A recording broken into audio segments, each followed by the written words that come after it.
আমি ইলিয়াস রহমান জিহাদি 12 বছর বয়সে মা হারাইছি। আমার কথা তোমরা ইউটিউবে বহুত শুনছো রে ভাই। আমার মা গোপালগঞ্জের মাটির নিচে ঘুমিয়েছে। ও ভাই, 12 বছর বয়সে আমার মা বলেছিল, ইলিয়াস রে, মাদ্রাসাটা কোনোদিন ছাড়িস না রে বাবা। আমি মা তোরে তোদের দাবি ছাইরা দিলাম গো মা। আমার মা ওই গোপালগঞ্জে বলছিল, ইলিয়াস রে, আমি তোরে দুধের দাবি ছেড়ে দিয়ে গেলাম, তুই আলেম হবি, আমি মায়ের কবরের পাশে দাঁড়ায় দোয়া করবি। আমি তখন বুঝতে পারি নাই, আমার মা বুঝি আমার জীবনের শেষ বিদায় দিয়ে দেয়। আমি বাজান আমাদের গ্রাম থেকে গোপালগঞ্জ শহরের দিকে যাইতেছিলাম। প্রধানমন্ত্রী যে এলাকায় এমপি বাবা কোটালীপাড়া, ওই কোটালীপাড়া যে এলাকায় এক আসন প্রধানমন্ত্রীর নির্বাচন এলাকা, বাজান রে, ওই মাদ্রাসায় চলিয়ে গেলাম। পরীক্ষার সুবাদে 3 মাস আমার মায়ের সাথে দেখা হইল না। 3 মাস পরে আমার কানে খবর গেল, কে জানো আমার মসজিদের ইমাম সাহেব যাইয়া আমার প্রিন্সিপাল সাহেব হুজুরকে বলে, হুজুর, ইলিয়াসের মা না।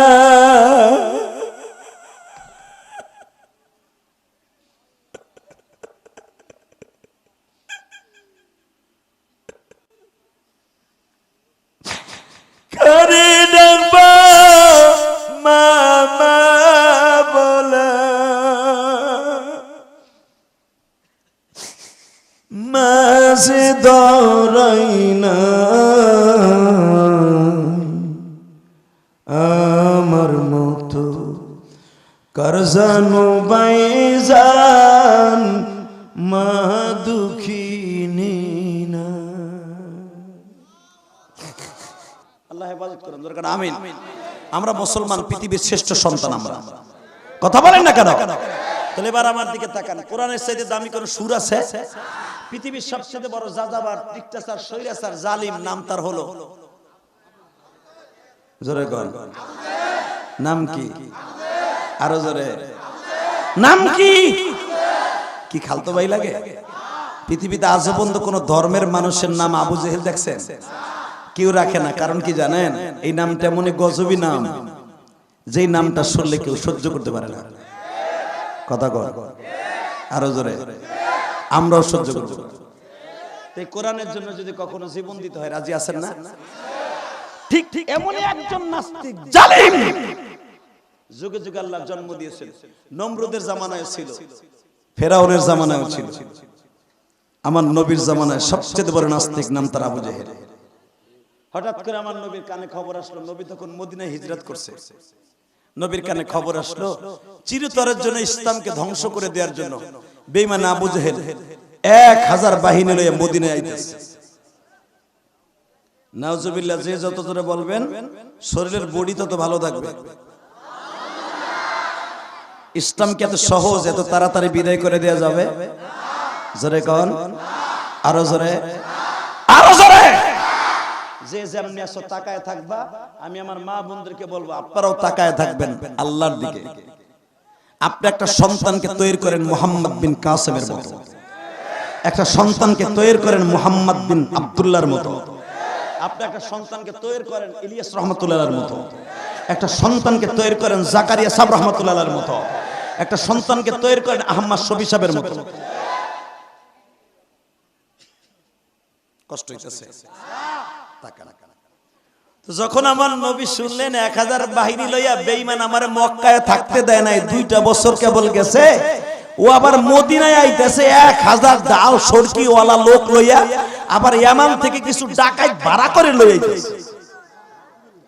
নবী আমার এই খবরটা শুইনা সাহাবীদের সাথে পরামর্শ করলেন। প্রথম পরামর্শ করলেন হযরত আবু বকরের সাথে। আবু বকর কিন্তু আমার নবীর শ্বশুর, ঠিক না বেটা? জোরে কর। আবু বকর আমার নবীর শ্বশুর গো বাবা। আমার আল্লাহ আবার এই আয়াতটা নাযিল করেছে, ওয়ালা তাহিনু ওয়ালা তাহজানু ওয়া আনতুমুল আ'লাউনা ইন কুনতুম মুমিনিন।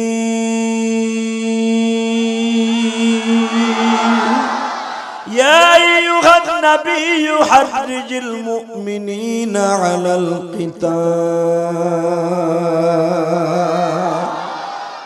নবী মক্কায় মার খাইছেন, এখন মদিনায় মার দিবেন, আমি আল্লাহ আপনার সাথে আছি, বিজয় আপনার হবে। কে বলেছে? আল্লাহ। যদি সত্যিকারে মুসলমানের রক্ত আপনার গায়ে থেকে থাকে, এবার আওয়াজ দিয়ে। যদি ওই দিনকে মুসলমান পরাজয় বরণ করত, এই কোরআনে পর্যন্ত আসতো না। দাদা ভাই, ও সিরাজগঞ্জের যুবক, ও গোপালগঞ্জের যুবক, ও মানিকগঞ্জের যুবক, ও কিশোরগঞ্জের যুবক, ও রংপুর দিনাজপুরের যুবক, ফরিদপুরের যুবক, চাঁদপুর, যত পুর আছে আর গঞ্জ আছে, গেছে গে তোর মাইক মনে হয়।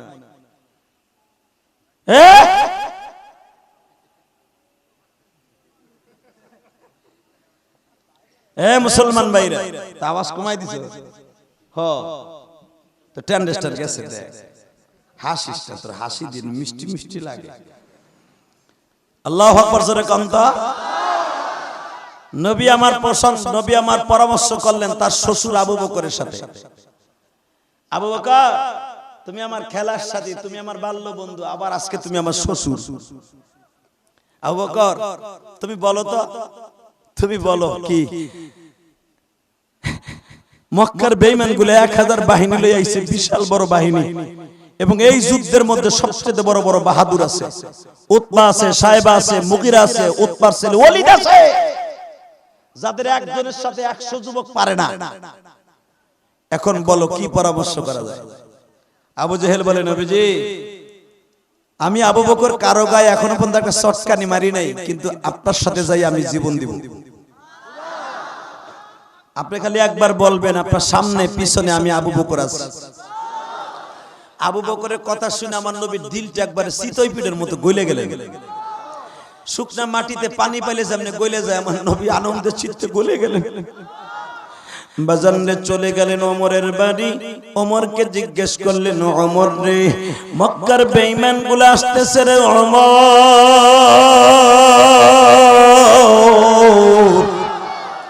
তুমি কি জবাব দিবা একটু বলো না গো ওমর। ওমর বলে, নবীজি, আপনার ইজ্জত রক্ষা করার জন্য আমি ওমর জীবন দিতে পারি। জোরে জোরে জোরে জোরে জোরে। আপনিও কি পারেন না? আমি যদি আমার মা বোনদের জিজ্ঞেস করতাম, মা, আমার নবীর লেগে জীবন দিতে পারেন না, আমার মার আরো আওয়াজ দিত। ওমর বললেন, হুজুর, ওমর মক্কার থেকে মদিনায় আইছে, অস্ত্রগুলা জমা দিয়ে আসছে, কিন্তু ট্রেনিং জমা দেয় না। আপনি ওমরে ছাইরা দিয়েন, কোন জায়গা ছাড়বেন? নবী কয়, সারার টাইম এসে গেছে। মক্কায় মায়ের খাইছে, এখন মায়ের দিন। আবু বকর, ইয়া রাসূলুল্লাহ, এই লাঠি লো, টাকা নাই দিকে, কোন দিক তাকাবি না যুবক, আজকে তোরে আমার লাগবে। এই টাকলা মুরাদ মাঝে মাঝে খোসা মারবো, প্রত্যেকটা টাকলা মুরাদের পিড়াইয়া সোজা করব।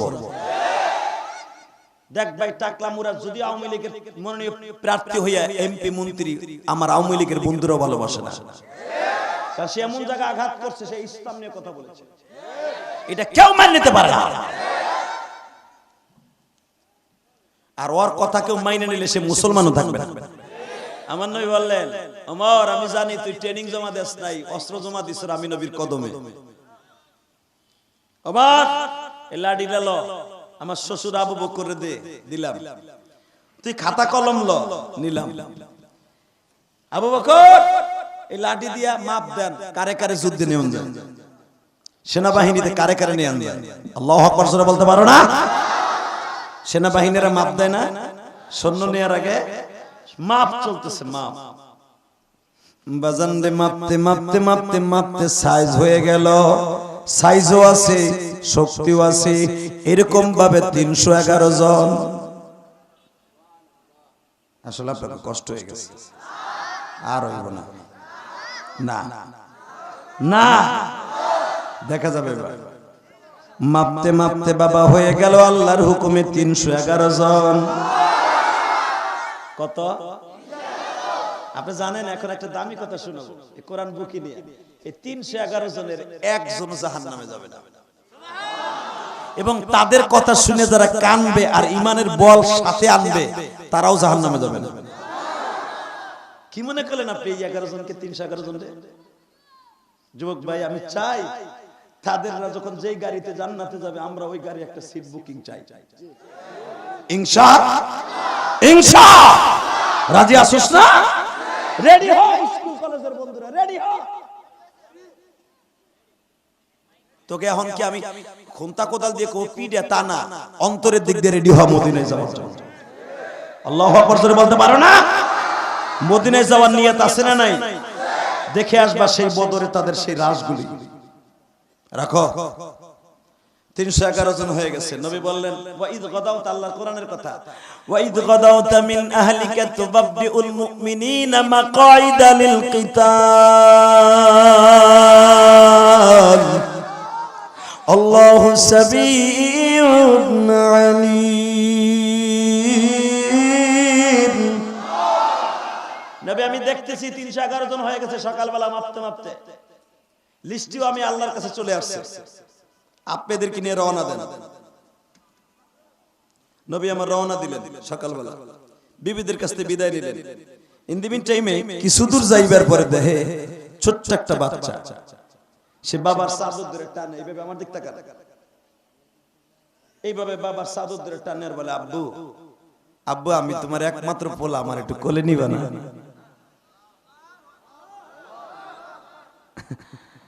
আমার একটু কোলে নিবা না? বাবা তোমরা যারা ঢাকায় থাকো দাদা ভাই, তোমার ছোট্ট ছেলেটারে রাইখে যখন গোসল টোসল কইরা ব্যাগ হাতে নিয়ে তুমি ট্রেনে যাও অথবা তুমি ঢাকায় যাও, বাসে যাও, তোমার বাচ্চাটা পিছনে পিছনে হাঁটে, তারে 10টা টাকা দিয়ে কিন্তু তোমার বুঝ দিয়ে থুয়ে যাইতে হয়, তাই না দাদা ভাই? কপালে একটা সুমা দিয়ে বলতে হয় বাবু আমি তোমার লাগে মজা নিয়ে আমুনে, তুমি থাকো, কান্দো না, ঠিক না? দেখো সাহাবীদের ভালোবাসায় কোরআনের জন্য কি 7 বছরের পোলা বাবার পিছনে পিছনে দৌড়ায়, বাবা একবারও তাকায় না। বেজান এবার আমার দিকে তাকানোর 2 নয়নের পানি দিয়ে আমার আল্লাহরে বুঝায় কোন কিসের সন্তান, কিসের বিবি, কিসের মা বাবা,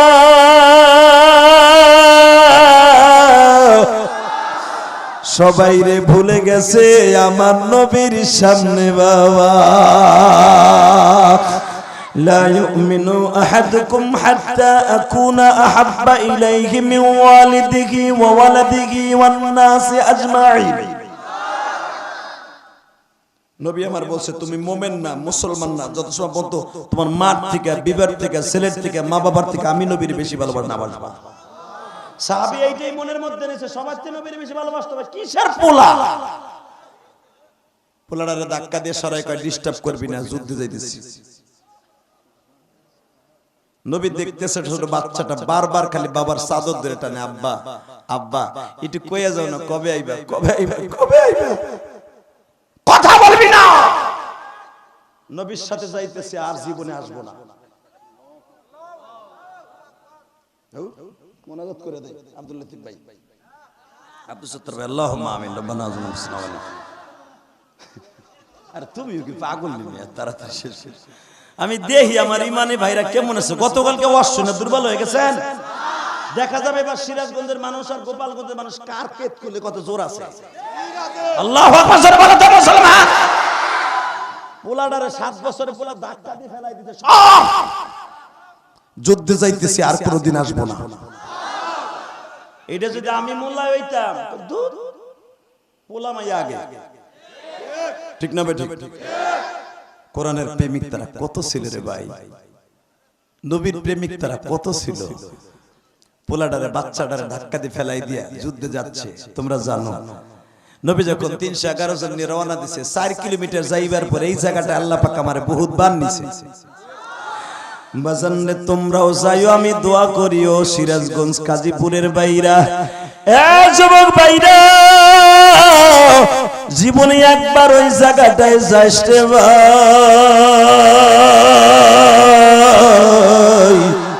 আমি প্রাণ খুলে আজকে দোয়া দিয়ে যাই, জোরে কও আল্লাহুম্মা আমিন। আল্লাহ আমার কলিজার টুকরা ভাইরা আমিন বলছে, তাদের আমিন গুলা কবুল করো। একটাবার মক্কা মদিনায় যাওয়ার সুযোগ দান করো। আমি গুনাহগার, আমার মা নাই, আমার অনেক ভাইয়ের মা ওই জান্নাতুন নাঈম কবরস্থানে শুয়ে আছে। আমার মা গোপালগঞ্জের জমিনে ঘুমিয়েছে, আমার ভাইদের মা সিরাজগঞ্জ ঘুমিয়েছে। ও মালিক, যারা এখন মায়ের কথা মনে করে কাঁদবে তাদেরকে কি তুমি মাফ দিতে পারো? ছোট্ট বাচ্চাটারে ধাক্কা দিয়ে ফেলে রেখে যাচ্ছে, নবী আমার চোখে পড়ে গেছে। হে আবু বাদা, ওই বাচ্চাটা কি তোমার? ইয়া রাসূলুল্লাহ। আরে তুমি ধাক্কা দিলা কে? হুজুর আমি ধাক্কা দিছি, ও বারবার জিগায় তুমি কবে আইবা। হুজুর আমি যদি যুদ্ধের থেকে না আসি তাহলে আল্লাহকে কি ওয়াদা দিমু? আমার নবী বলে আবু বাদার,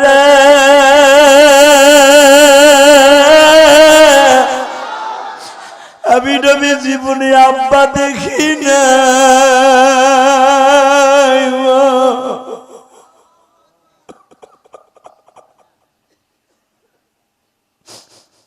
6 বছর বয়সে মারাইছি।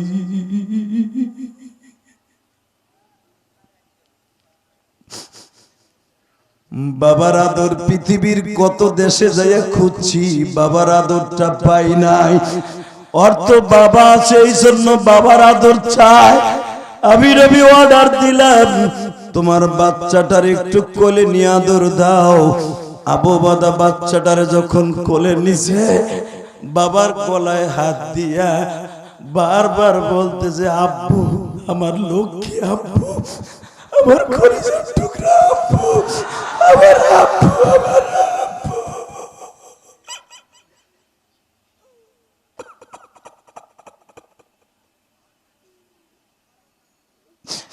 ও বাজান, এই কমিটির মধ্যে যেই যুবকের বাবা নাই, যেই বাবাজির বাবা নাই, তার বুকের মধ্যে যে কত কষ্ট আমার আল্লাহ ছাড়া কেউ জানে না গো বাবা।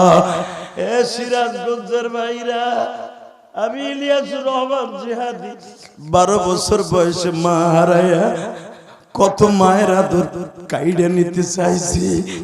আমার ছাত্র ভাইরা, আমার ছাত্র জীবনে ও আব্দুল সত্তার ভাই, কত ছাত্রর বাড়িতে বেড়াইতে যাইতাম, আমার ক্লাস ফ্রেন্ড ভাইরা মা কইয়া ডাকতো, আমি চকিতে বয়া বয়া দেখতাম।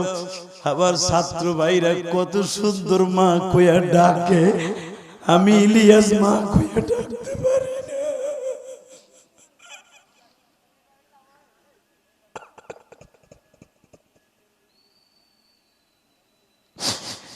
আমার ছাত্র ভাইরা, তোমরা যারা স্কুল কলেজে পড়ো, তোমার ক্লাসে যদি কোনো মা হারা ভাই থাকে, বাপ হারা ভাই থাকে, ওরে তুই বুকি নিয়ে একটু আদর করে দিস। কেন দিবি জানোস?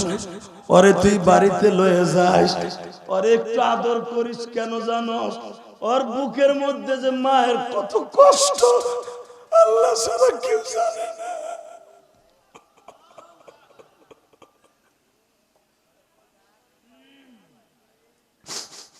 ভাই তোরা পিছনে কথা কইসটা, তোকে পাও ধরছি, আমার ভাইদেরকে এখন কানতে দে। তুই ওয়াজ শুনবি না, তুই দূরে যা, ফাঁকে যা। কিন্তু আমার ভাইরা এখন বইয়া বইয়া কাইন্দে আমার আল্লাহকে এখন বন্ধু বানাবে। ভাই তোর পাও ধরছি যুবক ভাই, আমার আলেম ভাইরা, ইলিয়াসুর রহমান জিহাদের বুকটা ফাইরা দেখ ভাই, মার জন্য কত কষ্ট। 12 বছর বয়সে মা হারাইছি। তোমরা কোন বয়সে কে মা হারাইছো আমি জানি না বাবা। এই জান্নাতুন নাঈম কবরস্থানে হয়তো তোমার দাদা দাদি শুয়ে আছে। আল্লাহ দেখো আমার ভাইরা কান্দে, ছোট্ট বাচ্চার মতো গুনগুন করে কাঁদে। তুমি না বলছো বান্দায় যখন চাদর মুড়া দিয়ে গুনগুন করে কানবে, আমি আল্লাহর চাদরের মধ্যে ঢুকে ওর চোখের পানি মুছাই দিয়ে সব গুনাহ মাফ করে দিব, ওর সব গুনাহ মাফ করে দিব, ওর সব দুঃখ মুছাই দিব। তুই এখন চোখটা বন্ধ করে কান, দাদু ভাই গুনগুন করে কাঁদতে থাক, দেখ তোর দিলটা কেমনে পরিষ্কার হয়ে যায়। আমি ইলিয়াসুর রহমান জিহাদি 12 বছর বয়সে মা হারাইছি। আমার কথা তোমরা ইউটিউবে বহুত শুনছো রে ভাই। আমার মা গোপালগঞ্জের মাটির নিচে ঘুমিয়েছে। ও ভাই 12 বছর বয়সে আমার মা বলেছিল, ইলিয়াস রে মাদ্রাসাটা কোনোদিন ছাড়িস না রে বাবা। আমি মা তোরে দুধের দাবি ছাইরা দিলাম গো মা।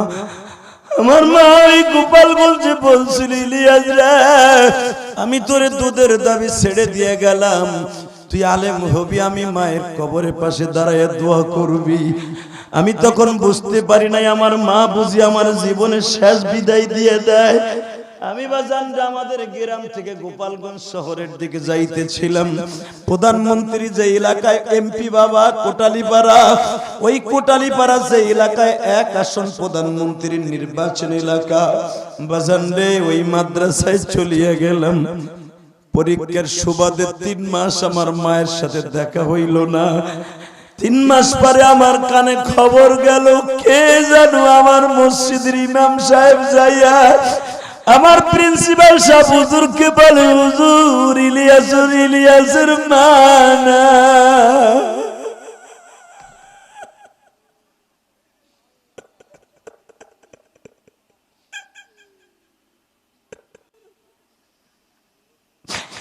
কারে ডাকবা মামা বলে, মাঝে দরাই না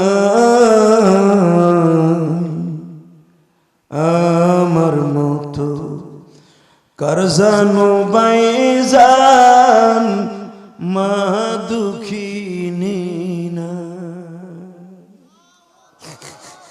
আল্লাহ প্রতিদিনই তোমার জন্য কান্দে আমার বাইরে যারা আজকে মাহফিলে কান্দে। দ্বিতীয় দিন, 2 দিন ব্যাপী ওয়াজের দ্বিতীয় দিন আজকে আমার যুবক ভাইরা কান্দে, যারা জীবনে কোনদিন ওয়াজে এইভাবে চোখ মুছে নাই।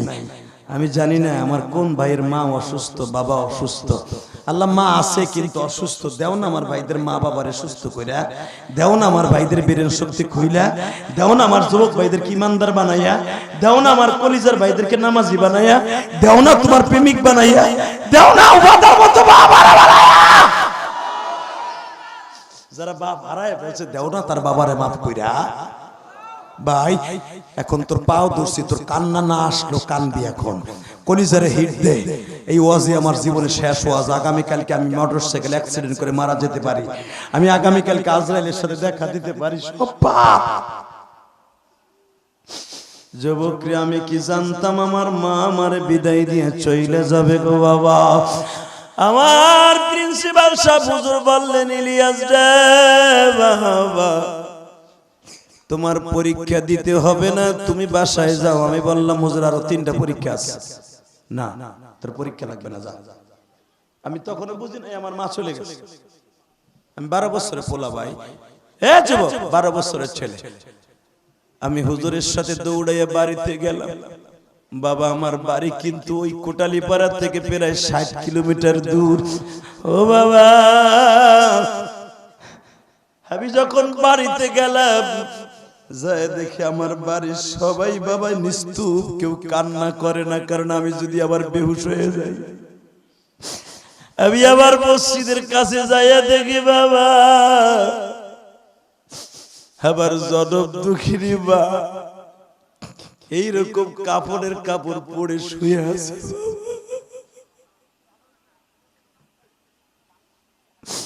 আল্লাহ দেখো আমার বাইরে কাঁদে।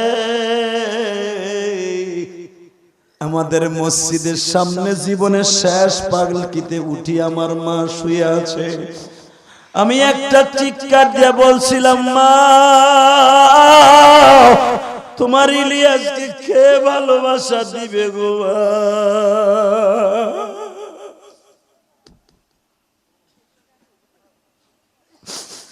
তোমার ইলিয়াসকে কে পিঠা বানায় খাওয়াবে গো মা?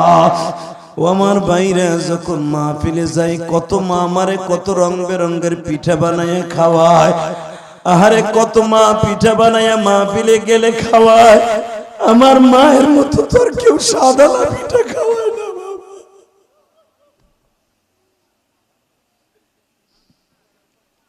আল্লাহ যারাই মাহফিলে কান্দে এদের মা বাবাকে মাফ করে দাও, জোরে করে আমিন। এদের জীবনটাকে সুন্দর করো, জোরে করে আমিন। আরো জোরে বলো আমিন। দাদা ভাই আরো জোরে করো আমিন আমিন আমিন। বাবা কষ্ট হইতেছে, তাকাও এই দিকে। আমার নবী বলে উম্মতেরা রে, সন্তান যখন চোখে হাত দিয়ে কান্দে আমার আল্লাহ তখন সহ্য করতে পারে না। ও জীবনে কত গুনাহ করছে, গুনাহ করতে লাগবে 60 বছর 70 বছর, আর আমার আল্লাহর মাফ করতে লাগবে মাত্র 1 সেকেন্ড টাইম। যুবক ভাই 1 সেকেন্ড। তুই 60 বছর গাঁজা খাইছর, হিরোইন খাইছর, যত প্রকারের গুনাহ আছে তুই করছর, এমন কোন গুনাহ নাই তুই করস নাই, কিন্তু আজকে এই মাহফিলে বই একদিন কানছর, তোর গুনাহ থাকবে না। এখন তুই হাত দুটো উপরের দিকে দিয়ে আমার আল্লাহর জোরে একটা ডাক দে, তো দে, ডাক দে, ডাক দে, ডাক দে, ডাক দে দাদা ভাই, ডাক দে, ডাক দে, ডাক দে, ডাক দে, ডাক দে। আল্লাহ এদের জীবনের গুনাহ মাফ কইরা দাও। নামাও হাত। আল্লাহ দেখো কেমনে কান্দে, শুধু আমার দিকে তাকা। এই জমিনের মালিক কে? ওই আল্লাহ পারে না মাফ করতে? আমার মা বোনরাও যাই দেখ, তোদের সাথে বেশি কাঁদতেছে, কারণ আমার মায়েরা মার পাগল বেশি। দাদা ভাই আমার সাথে একটা ওয়াদা দে তো, আমি মোনাজাত করার আগ পর্যন্ত এই ময়দান ছেড়ে কেউ যাবি না। দেখা হাত, দেখা আমারে, দেখা দেখা দেখা দেখা, নামা হাত। যারা ওয়াদা দিছে আল্লাহ এদেরকে মাফ করে দাও, জোরে করে আমিন, আরো জোরে করে আমিন। টাকা নাই দিকে, বহুত কানছেন, বেশি কানলে আবার অসুবিধা হইব। ওয়াদা দিছো, কেউ কিন্তু একটা লোক উঠবা না, ইনশাআল্লাহ। কষ্ট হচ্ছে না তো? আর বেশি রাত করব না। এই ইন দি মিন টাইমে আবু বকর বাবা বলতেছে, যা আর ডিস্টার্ব করবি না। যখন গালে চুমা দিয়ে বিদায় দেয়, সন্তানটা মার কোলে যে বলে, মা আব্বু না আমার বিদায় দিয়ে গেছে, মনে হয় আর কোনোদিন আইব না। আল্লাহু আকবার বলবা না দাদা ভাই? আল্লাহর খেলা কেউ বুঝতে পারে? জোরে কোন, আরো জোরে। বদরের যুদ্ধে প্রথম 3 জন সেনাপতি দাঁড়াইছে, হুজুরের চাচা হামজা, হযরত আলী আর এই আবু বকর। আল্লাহু আকবার বলেন। 3 জন যখন দাঁড়াইছে, 3 জন দাঁড়াইতে দেরি আছে, 2 জন তাদের বিপরীতে দাঁড়াইছে আলীর বিরুদ্ধে, আর 2 টুকরা বানায় ফেলাইছে। হামজার বিরুদ্ধে যে দাঁড়াইছে উতবা, ওরও 2 টুকরা বানায় ফেলাইছে। কিন্তু বাবা এরা তো মক্কার ছেলে, আলী আর হামজা তো মক্কার ছেলে, তারা যুদ্ধের কোয়ালিটি বুঝে। কিন্তু আবু বকর ও যুদ্ধের কোয়ালিটি বুঝে না। যুদ্ধের কোয়ালিটি না বুঝে যখন ডাল হাতে নিছে, এখন একটা শিক্ষার মানুষ ভাই, উতবার ছেলে ওলীদ ছিল খুব শক্তিশালী, একটা কোপ দিয়া এই হাতের বাজুটা কোপ দিয়ে ফেলাই দিয়েছে। তাড়াতাড়ি ডাইন হাত দিয়া বাম হাত দিয়ে তরবারিটা ধরছে, আর একটা কোপ দিয়া বাম হাতটাও ফেলে দিয়েছে। দুইটা হাত নাই। একটু পরে বুকের উপর উঠে আবু বকর মাথাটা আলাদা করে দিয়েছে। মাথাটা এখনো পড়ে নাই, এই নরুলিটা কিছুটা বাইজা রইছে, কথা ফ্যাস ফ্যাসে বোঝা যায়। হযরত আলী দেখলেন আমরা আসলাম 3 জন, 2 জন ফিরে যাব বীরের মতো, আর ও যাবে মনে কষ্ট লয়ে, হতে পারে না। ওর জীবন এখনো বাকি আছে, মরে নাই। ওর চোখের সামনে আমি ওরে এগেইনস্টে দাঁড়াইছি, ওরে কতল করব। এখন আওয়াজ দিস। হযরত আলী 20 হাত দূরত্বে জাম্পিং করলেন। জোরে জোরে জোরে জোরে জোরে জোরে জোরে জোরে। হযরত আলী সম্পর্কে তোমাদেরকে আমি বুঝাইতে পারবো না। হযরত আলীর গায়ে আল্লাহ এত শক্তি দিয়েছিলেন, একটা শক্তি দিলেই বুঝবা। এক যুদ্ধে হযরত আলী 20 মণ ওজনের একটা পাল্লা, পিতলের কপাট, দরজার পাল্লা, চিনো না? পিতলের একটা 20 মণ ওজনের পাল্লা, পিতলের পাল্লা এক হাত দিয়ে ঘুরেছে। এটা ছিল আল্লাহর দেয়া শক্তি। চরকির মতো ঘুরাইছে 20 মণ ওজনের একটা দরজা। তাহলে বুঝো আলীর গায়ে আল্লাহ কত শক্তি দিছে। ওই আলী বেঈমানকে জাম্পিং করে গলার উপরে বইয়া একটা কোপ দিয়ে 2 টুকরা বানায় ফেলেছে। যখন 2 টুকরা বানাইছে, আবু বকর জিজ্ঞেস করে, ভাই রে আমরা 3 জন একসাথে আসছিলাম, তোর মনে কোনো কষ্ট আছে? আবু বকর বলে, আমার কোনো কষ্ট নাই, তবে একটা কষ্ট, একটা কষ্ট, একটা কষ্ট। আমি ভাবছিলাম মদিনায় থাকা অবস্থায় মরার আগে আমার নবীর এক নজর দেখতে। ভাই দাদা ভাই এই সিরাজগঞ্জের যুবক আওয়াজ দিস, ইলিয়াস রহমান জিহাদি প্রতিদিন তোদের এই মাহফিলে আসবে না, আর ইচ্ছা করলেই আনতে পারবি না। কথা কন না কেন? এই কমিটি আমার অনেক কষ্ট করে আনছে, মনে হয় আইনা লস করে না। কারণ কি জানো লস করে না? আমি কেন বললাম? এই কোরআন হাতে নিয়ে বলছে, আমি বলি নাই, আল্লাহ রাসূল বলছে, যেই মাহফিলে বক্তার কথায় শ্রোতার কথায় যদি এক ফোঁটা পানি একজনের চোখ দিয়ে পড়ে, ওই একজনের চোখের পরে বিশেষ করে আল্লাহ পুরো কবরবাসীকে মাফ করে দিবে। তাহলে কতবার তোমরা কাঁদছো, কমিটির লোকও কাঁদছো, তোমরাও কাঁদছো, কান্দো নাই? মিথ্যা বলেছি? তাহলে এই মাহফিল কমিটি ধন্য ইনশাআল্লাহ। আর কান্দানের মালিক আমি না, কে কে কে? এখন শুধু আমার দিক তাকায় থাকবা, কোন দিক চোখটা পাজরে বাঁধা, চোখকে বুঝায় কও, চোখে আগামী কালকে ঘুমাইতে পারবি, ইলিয়াস রহমান জিহাদি আর পাবি না ইনশাআল্লাহ। ইনশাআল্লাহ নবীর প্রেমিক কয়জন আছে বোঝা যাবে। হযরত আলী দেখলেন, আমি চেষ্টা করি দেখি বাকি আল্লাহ পারে কিনা। হযরত আলী এদিকে তাকান, হাতটা দেন, এই হাত তো নাই, হাত তো কাইটে ফেলাইছে আবু বকর। আমার ভাই দাড়িগুলো ভিজা চোখের পানিতে, দেখছো? আমার আল্লাহ বলতেছেন কোন দাড়িওয়ালা মানুষের চোখের পানিতে দাড়ি ভিজে, ওই লোকটা কোনোদিন জাহান্নামে যাবে না। যাকো দাড়িগুলো পাইকে গেছে তারা বয়ে বয়ে কান্দেন। কান্দন তো আসে না বুড়াটা, খালি বুড়ির লোকে ক্যাট ক্যাট ক্যাট ক্যাট করে ঘরের মধ্যে বয়ে বয়ে ওয়াজে বয়ে ঠিটি দিয়ে বয়ে তা, আর আগামী কালকে চার দোকানে বই একসের মাহফিল কমিটি আর বক্তার বদনাম কইবা। কথা কন না কেন? কি বক্তা ছিল, খালি চিল্লাইছে, কি এর ওয়াজ করছে। তুমি কি জানো এই ওয়াজটা আয়োজন দিতে কত কষ্ট হয়েছে যুবকদের? কত যুবক ব্যবসা ফেলাই তুই স্যার এক মাস আগে মানুষের কাছে দাঁড়ায় দাঁড়ায় যায়, কত মানুষ কত বেশি কথা অ্যাডভান্স দিয়েছ লাগে। ওইটা না, খালি আলেম উলামারা দিলে, যারা আলেম উলামার টাকা দিয়ে মসজিদ করবে মাদ্রাসা করবে অগো দিলে তো টাডায়। কথা কও না কেন? এ তোর জন্য কে? এ হারামি তুই একটা হাতে শুসনি। এই গরিব মানুষগুলা ব্যবসা বাণিজ্য ফেলাইয়া মানুষের দাঁড়ে দাঁড়ে ঘুরে ঘুরে ওয়াজ দিছে। যদি একটা লোক হেদায়েত পেয়ে যায়, একটা লোক যদি নামাজি হয়ে যায়, যদি নামাজি নাও হয়, যারা কানছে এদের বাদৌলতে এদের দোয়া কবুল। আর কি চাস মাসলা? তাহলে ওয়াজ দরকার আছে না নাই? জবল দরকার আছে না নাই? গান দিও বেশি বেশি। বাংলাদেশটারে খাইয়া ফেলাইলো বন্ড পীরেরা। কথা বলে না কেন? তোমরা জানো ইলিয়াস রহমান জিহাদি তার এই কষ্টের টাকা দিয়া মসজিদ বানাইতেছে। এ যুবক, এ ভাই, এ তোরা দুজন যাস না, দেখ আমি ওয়াজ বন্ধ করে দেবে। তোরা দুজন গেলে এ ওরে টান দেন, ওরে বহান নালে কিন্তু আমি কষ্ট। আরে ধরো, ও গেলই গা। কি কম ওরে তেরা, ও তেরা বাবু শিশু করে দিব কে? শিশু করবো কে? ইলিয়াস রহমান জিহাদির জীবনে কত মাহফিলে শিশু করে দিছে। গাজীপুর ওয়াজ করতেছি সূরা ইউসুফের, আলহামদুলিল্লাহ বলেন। আমি কইছি যে উঠবো আর লুঙ্গি টেনে ধরবেন।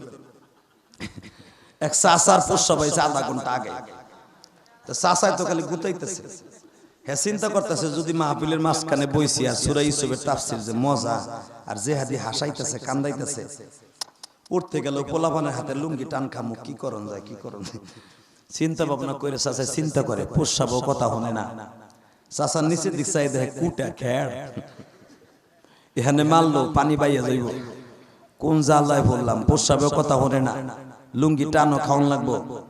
চাচার ওই যে প্লাস্টিকের ঠোঙ্গা জুতা আছে না, ওইটারে লুঙ্গির মধ্যে নিচে আস্তে আস্তে করে। আমি তো বুঝি নাই, পরে শুনছি আর কি, কমিটি আমার কইছে। লুঙ্গির মধ্যে নিয়ে চাদর দিয়ে ভালো করে ঘিরে আস্তে আস্তে ছাড়ছে। যখন আস্তে ছাড়ছে রে ভাই, আধা ঘন্টা আগের চাপা জিনিস নেওয়া চেরচেরাই উঠছে। আষাঢ় মাসে পানির মধ্যে চেরচেরাইতেছে। দেখেন চাচা, এ পানি চেরচেরাই কি? গাজীপুরে ভাষায় ওখানে কি আর আওয়াজ, কলকল কি এর আওয়াজ? কইস্টা কইস্টা জিহাদি আমার মোতাই দিছে। কইতে যাইস ভাই, 10 মিনিটও যায় না আমার মাঠ খালি খালি পোলাপন দৌড়ে আর কয় জিহাদি মোতাই দিছে, বুড়ারে মুতাই দিছে। কি যে বিপদে পড়ছিলাম রে ভাই। এই জন্য আমি তো ওই কাম করতে কই নাই, একটু হানি বয় ইলিয়াস রহমান জিহাদি আস্তার বন্ধু হয়ে যাবে। আল্লাহু আকবার জোরে বলো তো দেখি। যদি কখনো দরকার হয় আবু বাদার মতো জীবন দিয়ে কোরআনের সম্মান বাঁচায় রাখবো। রাজি আছো না নাই? আল্লাহু আকবার জোরে বলো, আল্লাহু আকবার জোরে বলো। নারে তাকবীর, নারে তাকবীর। আল কোরআনের আলো সারা বিশ্বে জানো, আমার নেতা তোমার নেতা, লিল্লাহে তাকবীর। কেমন লাগলো? ভালো লাগে নাই? যাকে ভালো লাগছে তারা ঈমানদার, আর যার ভিতরে কোবাইছে আর কাটাইছে ওইটাই আবু জাহেলের খালতো ভাই। বর্তমানে একদল বাইরে এসে কয় এগুলা পাকিস্তানের আওয়াজ। তাই ইমাম সাহেবদের নামাজে খাড়ায় আল্লাহু আকবার কই, ওই বেটাও কি পাকিস্তানি? কথা কন না কে? আল্লাহু আকবার কোন তো। মাননীয় প্রধানমন্ত্রী যে নামাজে দাঁড়ায় কি বইলা? আপনাকে নাসিম সাহেব মারা গেছে, আল্লাহর বান্দা মাফ করে দেখ, সে নামাজে দাঁড়াই তো কি বইলা? তার ছেলে জয় কি বলে নামাজে দাঁড়ায়? তুমি সামনে কি কইয়া খাড়াও? তা আল্লাহু আকবার যদি আল্লাহ জোরে বলতে বলে, এখানে বলছি না, একসাথে সম্মিলিত ভাবে আমার আল্লাহ খুশি হয়ে গেছে। হযরত আলী হাতটাকে এইভাবে টান দিয়ে ধরিয়া, ঘাড়ের উপরে হাত তো নাই বাবা, এইভাবে কল্লাটা আঞ্জা দিয়ে ধরিয়া এইভাবে বাজান উঠাইছে ঘাড়ের উপরে। তখন কিন্তু আবু বাদার গলার মধ্যে দিয়া নাক দিয়া রক্তগুলো ঝরতেছে। ও সিরাজগঞ্জের যুবক রে, সমস্ত বডিটা আলীর কিন্তু রক্তে রঞ্জিত হয়ে গেছে। আমার বিশ্ব নবী, তোমরা যারা বদরের মাঠে গেছো উলামায়ে ইকরাম, বদরের মাঠটা কিন্তু নবী যেখানে তাবু গাড়া হয়েছিল ওই জায়গা থেকে আধা কিলোমিটার দূর। আমি গুনাহগার ওই মসজিদে একদিন মাগরিবের ইমামতি করছি। আল্লাহ আমাকে এটা কপালে রাখছিলেন, আলহামদুলিল্লাহ বলেন। এটা তোমরা শুনছো তো? ওই মসজিদ হলো যেখানে নবীর জন্য তাবু গাড়া হয়েছে। নবী আমার ওখান থেকে আধা কিলোমিটার দূরে যুদ্ধের মাঠ। হযরত আলী আধা কিলোমিটার জায়গাটা বিদ্যুতের মতো দৌড়ে এসে এবার কান্দা। নবী আমার হাত বাড়াই দিছে, আলী রে তোর ঘাড়ের উপরে কে? হুজুর আমরা তিনজন সেনা প্রধানের মধ্যে একজন, আবু উবাদা। নবী বলে আমার আবু উবাদা কি আছে? হুজুর এখনো জীবিত, মৃত্যুর যন্ত্রণায় গলা কাটা গরুর মতো গ্যাংরাইতেছে। ভাই এখন আওয়াজ দিস, এই কোরআনের জন্য কিন্তু জীবন দিয়ে গেছে। আমার ওয়াজ কিন্তু আজকে একটাই, এই কোরআনের জন্য তারা যদি গলা দিয়ে যেতে পারে, আমরাও নাস্তিকদের বিরুদ্ধে আন্দোলন করতে পারবো। তাকাই দিকে, যদি আবু বাদা জীবন না দিত কোরআন এই পর্যন্ত আসতো না। আমার নবী বলে তাড়াতাড়ি আমার নারায়ণের শোয়া দে রানের উপরে, এই গলাটা এখানে একটুখানি বাজানো। নবী আমার আবু বাদারকে জিজ্ঞেস করে, আবু বাদা কথা কি বুঝোস? জি আবু বাদা, আমি বিশ্ব নবী, আমার চিনতে পারতাছ? বাদা দরুরিটা তো একটুখানি বাজায় রইছে, ফ্যাস ফ্যাস করে রাজা হাঁসের মতো আওয়াজ হয়। গ্যার গাড়ি হচ্ছে, আমার নবী হাত তুলেন, আল্লাহ আমার আবু বাদা মৃত্যুর আগে কি বলতে চায় ওরা স্পষ্ট বলাইয়া তারপর আর জানটা নিবা। এটা আমার নবীর মুজিজা, এটা আমার নবীর কারামতি মুজিজা। নবী যখন বলছে আল্লাহ আমার আবু বাদার জবানটাকে জড়তা দূর করে দাও, আমার আবু বাদা কি বলবে মনের কষ্ট দূর করবে, তারপরে তুমি তার জানটা নিবা। এখন তুইও কানবি, আল্লাহ তোরেও করে দিবে। তোর মৃত্যুর সময় আমার নবী তোর ঘরের কাছে থাকবে। এ সিরাজগঞ্জের যুবক রে, এখন আবু বাদা কথা বলতে পারতাছে। নবী বলে আবু বাদা তোর মনে কিছু চাই কিনা? আবু বাদা বলে নবী আমার কাছে মাত্র তিনটা জিনিস চাই। কি চাস? এক নম্বরে নবী আপনি কোরআনে বলছিলেন ওয়ালা তাকুলু লিমান ইউকতালু ফি সাবিলিল্লাহি আমওয়াত বাল আহইয়াউ ওয়ালাকিন লা তাশউরুন।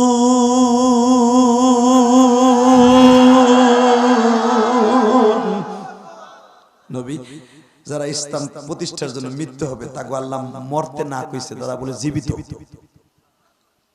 নবীজি আপনি আমি মরে যাওয়ার পরে আমি কি শহীদ হমু? নবী বললেন 100% তুই শহীদ। হুজুর আমি শহীদ হলে তো আমি জীবিত থাকবো? নবী কয় হ্যাঁ, দুনিয়ার মৃত্যু শেষ, আখিরাতের জীবিত। হুজুর আমি মরার পরে আমার চোখ দুটো বন্ধ করে দিবেন না, আমার যেন চাইয়ে থাকি। এখন আওয়াজ দিবি যুবক এবং কানবি, দেখ আশিকে রাসূল কারে কয়। নবী বলে কেন তোর চোখ বন্ধ করব না কেন? আমি মরার পর আপনারে দেখব। জোরে জোরে জোরে জোরে জোরে জোরে জোরে নবী বলেন আর কি, তো সময় নাই, তাড়াতাড়ি আমি অল্প সময় চাইয়ে নিয়ে আসি তোর জন্য আল্লাহর কাছে। হুজুর দ্বিতীয় নাম্বার, আমার লাশটা আপনি নিজে কবরে রাখবেন। তৃতীয় নাম্বার, হুজুর আমি দেখতেছি বদরের মাঠে ফেরেশতা নেমে গেছে, আমি চোখে দেখছি জিবরাইল ফেরেশতা নিয়ে নেমে গেছে। আর আল্লাহর কোরআনেও তাই বলে, ওয়া ইস্তাস্তাগীতুনা রাব্বাকুম ফাস্তাজাবা লাকুম আন্নী মুবিদ্দুকুম বিআলফিম মিনাল মালাইকাতি মুরদিফিন। 1000 ফেরেশতা নিয়া বিমি মালাইকাতি মুরদিফিন, আল্লাহ বলতেছেন নবী 1000 ফেরেশতা আমি বদরে পাঠাই দিছি। আবু বকর বলে হুজুর আমি 1000 ফেরেশতা গুনছি। হুজুর আমি জানি আপনি বিজয় হবেন, কিন্তু আমার একটা কথার উত্তর দেন, এখন কানবি যুবক, সিরাজগঞ্জের যুবক, এখন কানবি। আবু বকর লাস্টের কথা ছিল এইটা, হুজুর আমি মারা গেলে আপনি তো মদিনায় যাবেন, সব বাবাগুলো যাবে যারা শহীদ না হবে, সব বাবার সন্তানগুলো দৌড়ে আসবে তার বাবারে দেখতে, আমার ওবাদাও তো দৌড়ে আসবে, আমার ওবাদা বাপ রে খুঁজবে, আমার ওবাদারে বাপ সন্তানের আদর কে দিবে? আমার নবী বলে ওবাদারে আমি তারে বাবা বলে সান্ত্বনা দিব। এবার জান, এবার আমার দিকে তাকারে যুবক,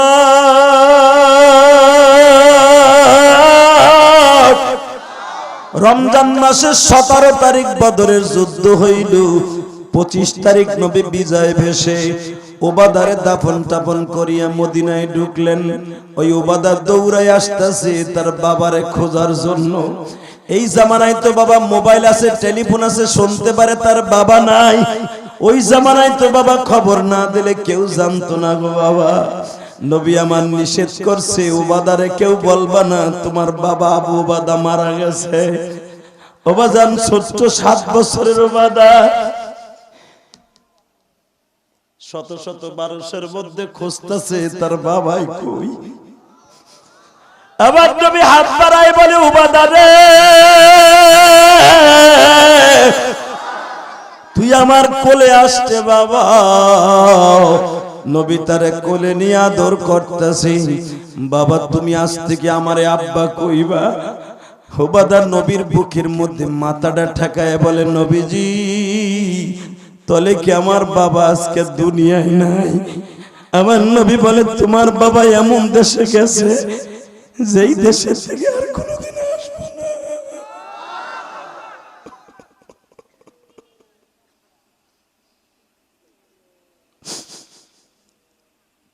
বাবারে আমার দিকে তাকাও যুবক ভাইরা।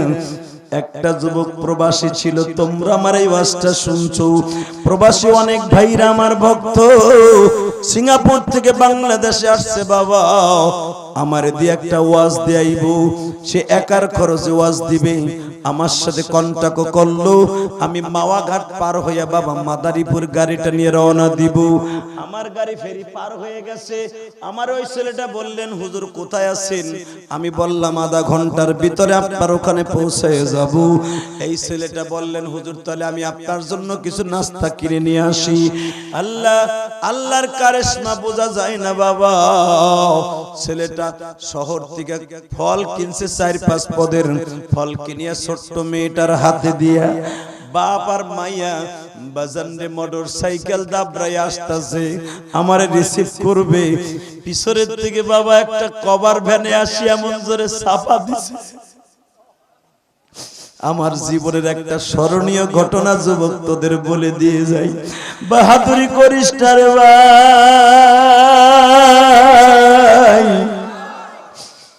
ভাই। আমি আধা ঘন্টা পরে ঠিকই মাহফিল ওখানে পৌঁছে গেছি। আজকে যেরকম আমি তোমাকে আসরের পর পড়াইছি না মাগরিবের আগে, ঠিক এই টাইমে দেখি মানুষ ভিড় হয়ে গেছে, শত শত মানুষ রাস্তা ব্লক করে গাড়ি বানাইছে। আমি মনে করছি হরতাল শুরু হয়েছে আরো অনেক বছর আগে। যুবক, আমার জীবনের সবচেয়ে একটা স্মরণীয় ঘটনা, 7 বছর আগের কথা কইতেছি। আমি আমার গাড়ি ব্যাগে নিয়েছি, মনে হয় আন্দোলন শুরু হয়েছে, কিন্তু মানুষ চিনে লাইছে জেহাদি সাহেবের গাড়ি। দৌড়ে গেছে, হুজুর আপনার গাড়ি কেউ ভাঙবে না, আসেন আসেন। আমি বললাম ভাই কি হয়েছে? বলছে আসেন দেখে যায়। দেখি ভাই 5 মিনিট আগে ওরে চাপা দিছে, মাথার মগজ আর বডিটা আর এক জায়গায় লাফাইতেছে।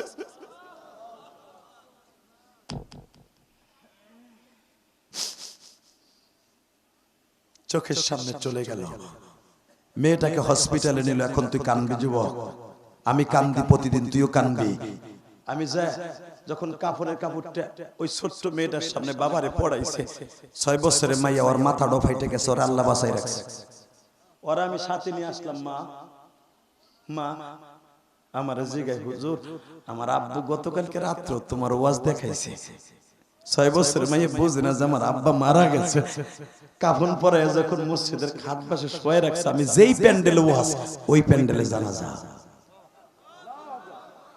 আমার জীবনের স্মরণীয় ঘটনা যুবক, সিরাজগঞ্জের যুবক, কিসের বাহাদুরি দেখাস।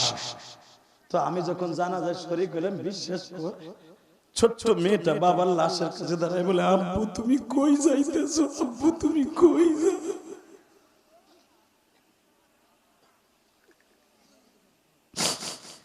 হে আমার যুবক ভাইরা, এই ছোট্ট মেয়েটা যখন স্বামীর ঘরে যাবে, আরে বাবা বইলে কে দেখতে যাবে গো?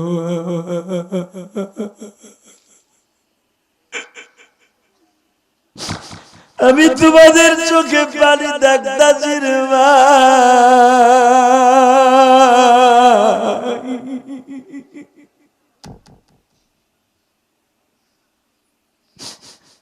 আমি আমার মা মরার পরে একদিন বেহুশ হয়েছিলাম গো ভাই। তোমাদের যাদের মা বাবা আছে বুঝবা না এরা কি জিনিস গো ভাই। যাদের চইলা গেছে তাদের কাছে জিজ্ঞেস কইরো, এই কনকনে শীতের ভিতরে মা প্রসাবের মধ্যে ঘুমাইছে, তোমার আমার শুকনো